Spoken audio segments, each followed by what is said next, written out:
Sejumlah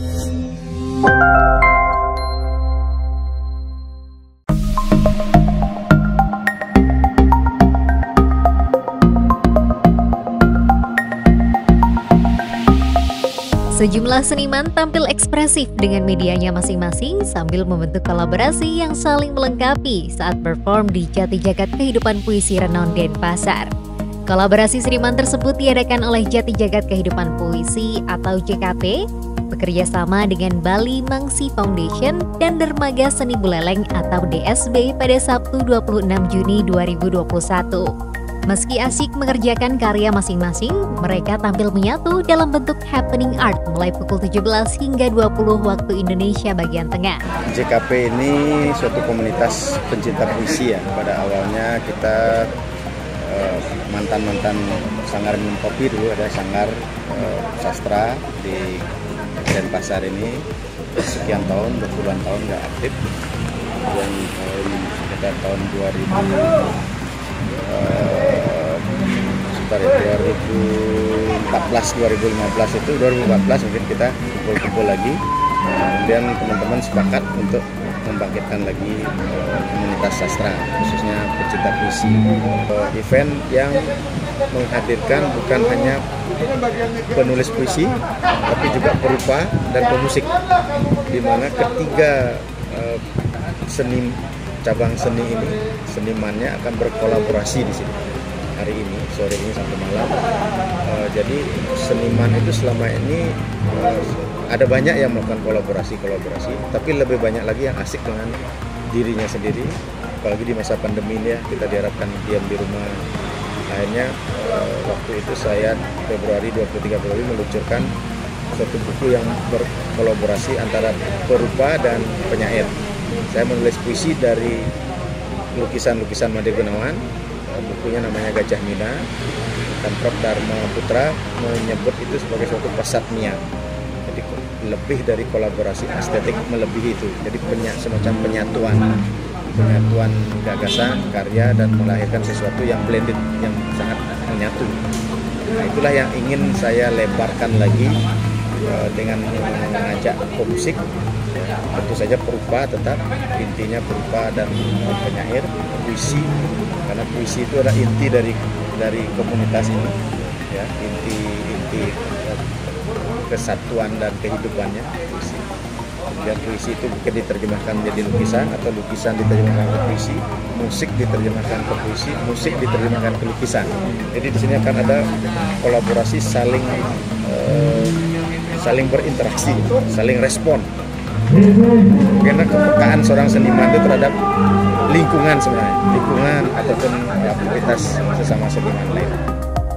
Event kolaborasi ini sengaja dibuat dalam bentuk performance atau pertunjukan supaya terlihat lebih menarik. Dengan begitu, karya-karya yang dihasilkan tidak harus terselesaikan dan bisa dilanjutkan di lain waktu dan lain tempat untuk mencapai karya yang lebih utuh.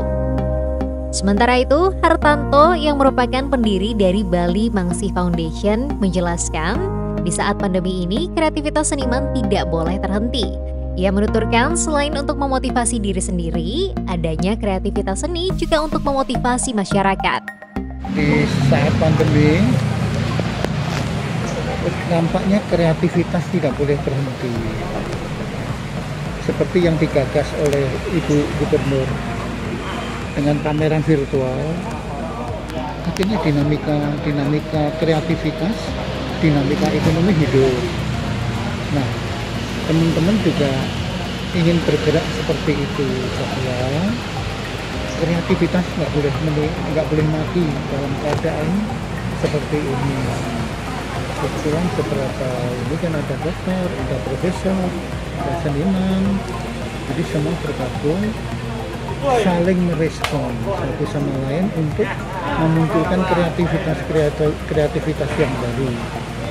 Nah, disitulah sebenarnya apapun keadaan yang ada, seni harus tetap hidup. Selain untuk memotivasi diri sendiri, juga memotivasi masyarakat. Jadi jangan pesimis dengan keadaan ini. Kita harus optimis menghadapi berbagai macam dengan optimisme itu pasti ada jalan keluar. Kita tidak boleh larut dalam pandemi seperti itu. Sementara salah satu seniman yang tampil dalam acara tersebut, Iwayan Sujana, mengatakan bahwa ajang ini digunakan untuk mengembangkan seni parsipatori, terutama drawing novel.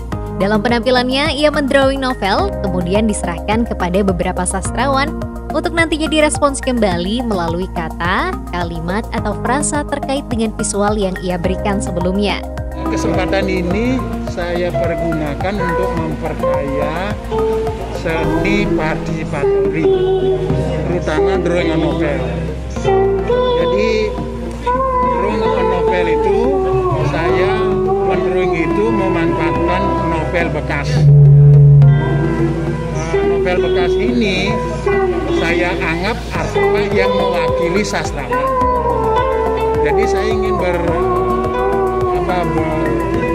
berkolaborasi dengan sastrawan, tapi melalui artefak novel. Nah, pada event ini saya akan mendrawing, kemudian drawing saya ini akan saya serahkan ke beberapa sastrawan untuk membuat kata atau kalimat atau frasa terkait dengan visual itu.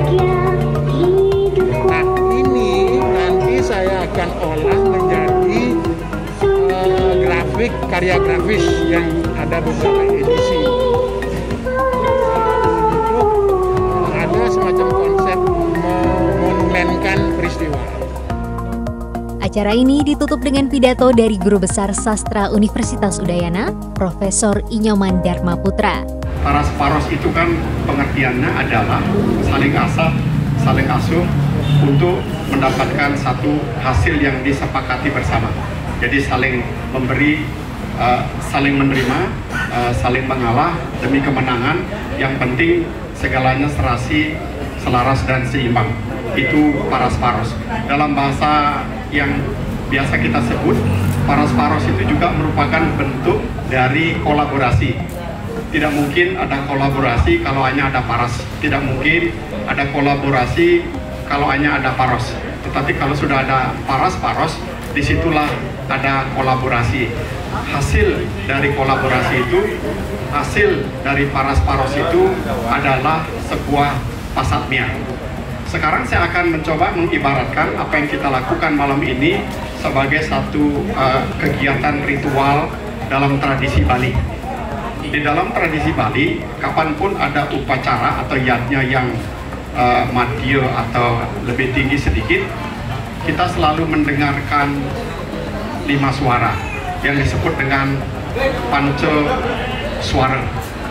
Jadi suara pertama itu adalah suara gong, gamelan. Suara kedua itu adalah suara genta dari pendeta. Suara ketiga itu adalah mantra pendeta. Suara keempat itu adalah kidung yang ditembangkan oleh Sekosanti dan seterusnya. Dan suara kelima itu adalah suara kulkul yang merupakan kentongan.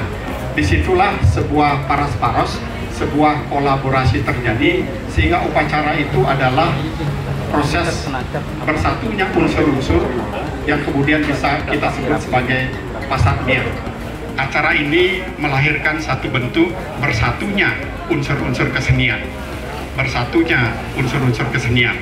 Seperti apa pengaruh dan pengaruh itu terjadi, mungkin kita tidak bisa menghitung seperti hitung-hitungan kuantitatif atau menggunakan sempoa di zaman dulu. Tetapi kita melihat inilah yang terjadi yang membuat bersatunya unsur-unsur di dalam satu kegiatan. Kalau kita menghadiri upacara di dalam tradisi Bali, kita melihat semua kegiatan berlangsung serentak. Penabogong main gamelan, tukang kidung menembangkan gita santi, pendeta dengan mantra dan gentanya, kemudian kulkul juga terus.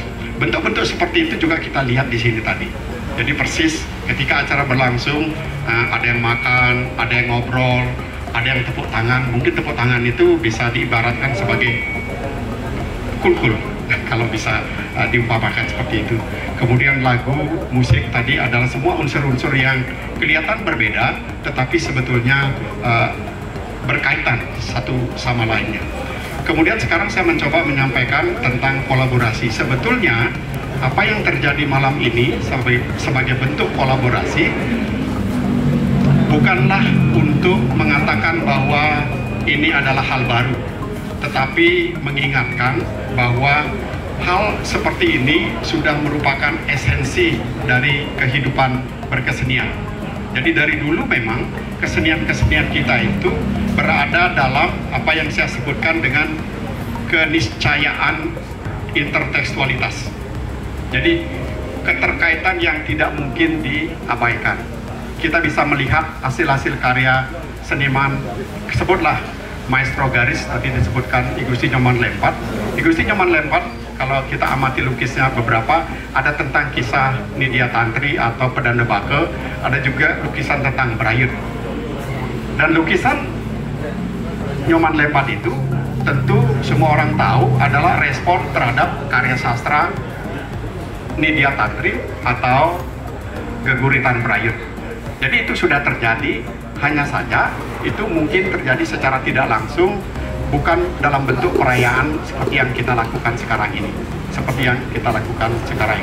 Apa yang digambar oleh teman kita Made Gunawan dalam buku Gajah Mina bersama Sahadewa, kita di situ melihat proses respon-merespon yang lebih kompleks. Jadi Pasatmian itu bersatunya unsur-unsur itu lebih dari sekadar kolaborasi dan paras-paros, karena kita melihat bagaimana siklus respon-merespon itu lebih dari sekedar dua arah.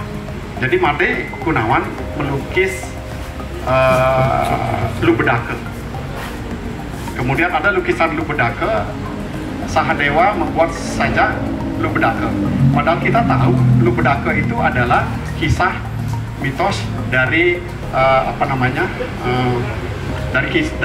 dari perayaan Siwaratri. Jadi itu menjelaskan bagaimana seorang pemburu yang terpaksa tinggal di dalam hutan karena pada hari yang sial itu dia tidak berani pulang, takut disergap harimau sehingga dia ke atas. Jadi cerita itu sudah begitu masuk ke dalam imajinasi pelukis dan dilukis. Setelah dilukis lalu melahirkan saja. Ini yang saya lihat lebih dari sekedar kolaborasi yang kontraktual sifatnya, karena di situ terjadi siklus yang resiprokal yang ganda. Jadi dari sastra ke lukisan, dari lukisan kembali lagi ke sastra. Dan ini bisa kita lihat secara lebih jauh kepada pertunjukan. Mungkin ada pertunjukan wayang, kalau dulu ada pertunjukan drama gong, atau karya sastra lainnya yang menggambarkan hal yang sama juga. Oleh karena itu, saya tetap mengucapkan selamat kepada kawan-kawan JKP dan semua pelukis, pemusik, sastrawan yang mendukung ini, bahwa perayaan kolaborasi Paras-Paros malam ini mengingatkan kita kembali kepada esensi kesenian yang memang sifatnya adalah pasatnian. Asasnya memang sudah bersatu di situ. Yuk subscribe akun YouTube resmi Nusa Bali. Jangan lupa like, tinggalkan komentar, share link, dan aktifkan tanda loncengnya. Dapatkan informasi terkini seputar Pulau Dewata hanya di Nusa Bali TV.